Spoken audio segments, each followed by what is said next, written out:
二期嘛，基本上像万科2期的一个两房价格就是在8300到8500之间两房。对，然后万科3期的话面积会小一点，它是75平的，价格就会低一些。它不要大概就是7500。它很7500。对，因为万科2期它这边是有那种它是89平的。So the thing about renting an apartment in China is that it's super efficient. It is both hyper-local as well as hyper-online. So what I mean by that is in China, in most urban cities, people live in these things called 小区 or compounds. And what they are is a collection of high-rises that are fenced off. And they're usually developed by one property developer and managed by a real estate management company.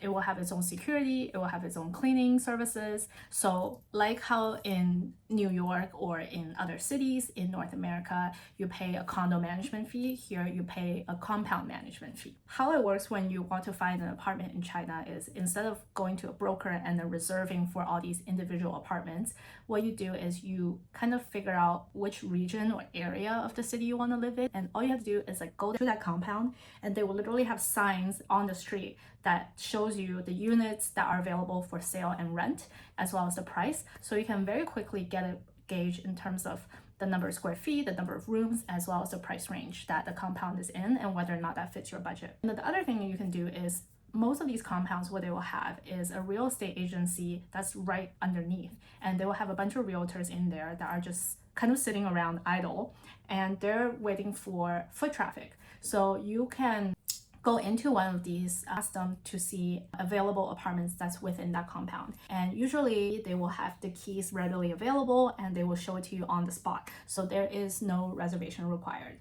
The other thing is China's apartment rental system is also hyper online. So what you can do instead is you can go on your phone on the apps like 贝壳 or 链家 that you have. And what you can do is you can see all the listings of houses that are available on the map. And you can see the price ranges, you can see all the rooms, as well as some pictures of the apartment. But the coolest feature that these apps have is something called a VR walkthrough. So very similar to how if you use a Google Maps, it drops you inside the street and then you can kind of click around and explore via Street View. They created this feature so it drops you within the apartment and you can walk around and literally it feels like you're in the first person perspective walking around the house.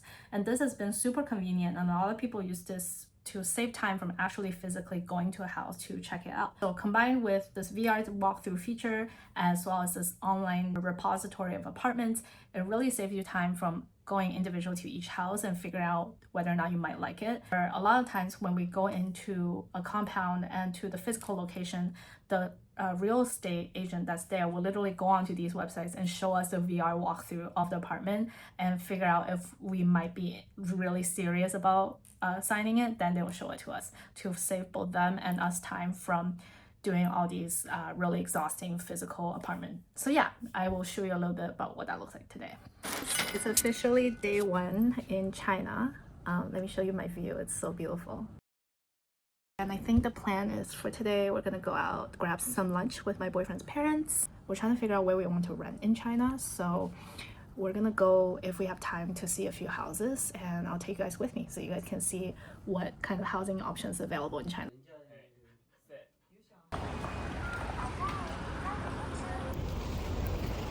5,000 for this type of apartment. 5,000 is like 800 per month, so it's not the best. If you want to live in those, which is much better, it's around 10K. Actually, 你看上好的是2万以上。 Okay, Leon's saying like the actual acceptable living standard ones are 20,000. But we are in one of Shanghai's most expensive districts right now. It's the Pudong district and it's right beside this financial center, like the CBD area. It may not look like much, but if you walk outside of here, in about 10 minutes, you get to all of the high-rise buildings. 高区景观呢，其实还可以，89的，不是。这个好像人，这个楼挺舒服。你看130的是17000嘛，1万。 If you want to live there, it's around 12K, 12,000. That's like 1 to 2,000 per month. 这种破房子20年体制。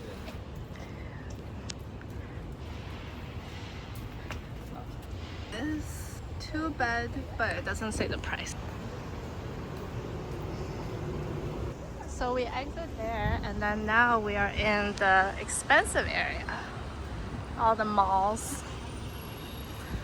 因为他们说这个是中国 slum 的样子。 This is the slum of China, but it's really not. Yeah, now we go into the expensive malls. And then here you see all of the bike sharing. Oh, most of China is so hot, like even middle of September in Toronto now, it's getting to the time where you have to wear a jacket, but here it's so hot. It's like 35 degrees Celsius. So because in China it's so hot outside, malls are like a really natural place for people to just come chill. And it's bearable, but you feel uncomfortable. It's like Miami. It's like Dallas. Yeah, it's kind of like that. So yeah, a lot of people just come into the malls to get the AC. I really like these. There's an indoor tennis training, and the Super Monkey is a franchise gym that we go to a lot. They have a lot of workout classes in there. So here it kind of talks about what young people in China all really want, which is to be happy, to have a lot of money, to have both a cat and a dog, to get paid while you travel. 带薪放假. So the thing is for malls, like I mentioned, because a lot of people come here as like a destination for the weekend, a lot of parents take their kids here. So in the malls, you have all these like education boot camps for kids, and then a lot of attractions are targeted towards families because that's how they monetize. You need to attract families to come, and they will spend the whole day here going to different floors for their kids. So this is like an end-to-end destination for families. A lot of restaurant options. This is the China's grocery store. It's owned by Alibaba. They're doing a durian tasting contest.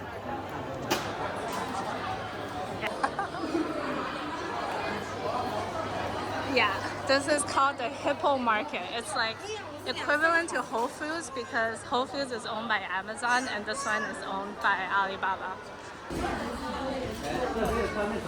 在那个淘宝，它是终于有青菜。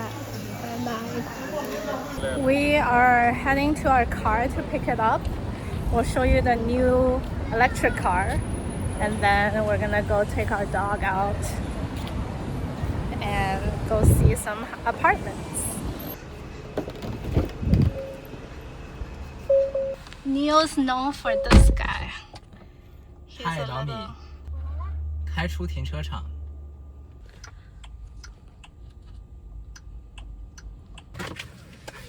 2期嘛，基本上像万科2期的一个两房价格就是在8300到8500之间。录完了。现在找我回家啦。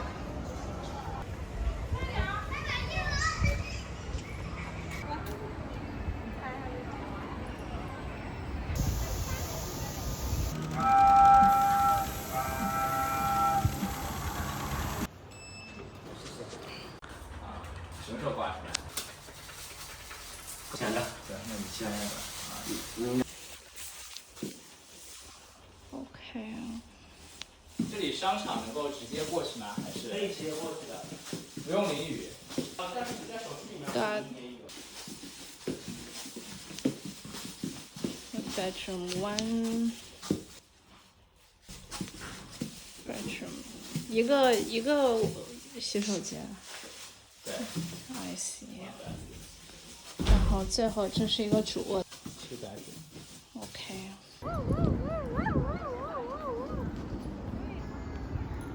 OK。这个户型感觉好很多哎。1、2。This is for clothing. And then the bathroom. One is 85,000, 8,500.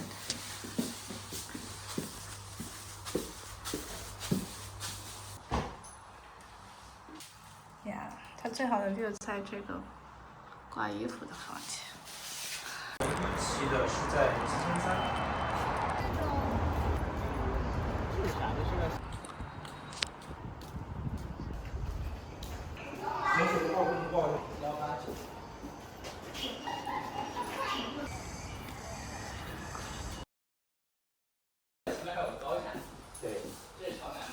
Dun, dun, dun. Room 1, room 2. This one is 7,000. 7,300. Little kitchen.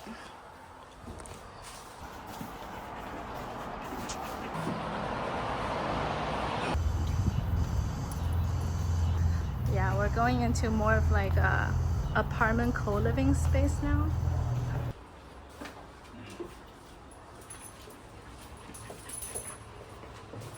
Okay. Wow. Okay. Yep, so we're pretty much done. Let me show you guys. This is the entrance to the subway that we just walked through, and then from there it connects into the apartment that we just saw. 那比如说那个什么盘龙就那种地方，你去你会觉得what the fuck。So it's about 7 p.m. and we finished looking at some houses today in Shanghai. We mostly looked at houses that are a little bit farther off than the city center. So yeah, we're like driving back to the city center now. It takes about 40 minutes. 40 minutes-ish. That's considered pretty far in Shanghai. If you're in the city center, everything should be like 10 minutes away. 10, 15, 20 minutes away. And overall, this area is really nice. It's very new. Everything here has been built in the last 3 years.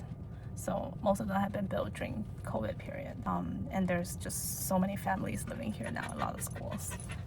That's my dog. Yeah, but we are looking at one of the most expensive cities in China, Shanghai. Yeah, so prices here are probably the most expensive you'll see in China, even for like a more remote region of the city center. And just giving you guys a little bit of overview on the real estate market in China. So just a little bit about housing prices in China. Peaked around 2021, 2022, and then the Evergrande crisis came, and that was a result of government trying to calm or cool down the housing market a little bit, but instead they kind of poked the bubble, and then the whole thing deflated at a rate that they had not imagined it would previously. So demand has slowed down a lot, and we've seen housing prices drop by 10 to 30% depending on the city and when you bought. Yeah, so a lot of people's wealth has also declined significantly, and that's just contributed to overall a softening in the market, even in the rental market as well. So right now it does feel a little bit more like a buyer's market, and prices have not been as crazy as they had been before. But even then, Shanghai is still super expensive relatively compared to other cities in China. So like for the houses that we saw today, it was all around like 7,000 to 10,000 RMB range per month. In other cities in China, the same quality and level, it could be like 3,000 to 6,000. So 50% cheaper. That's all for today. If we see more houses, we might take you guys with me, but maybe for another episode. Okay, see you guys later. Play-Doh, say bye. Play-Doh, say bye, please. Okay, bye. Bye, YouTube.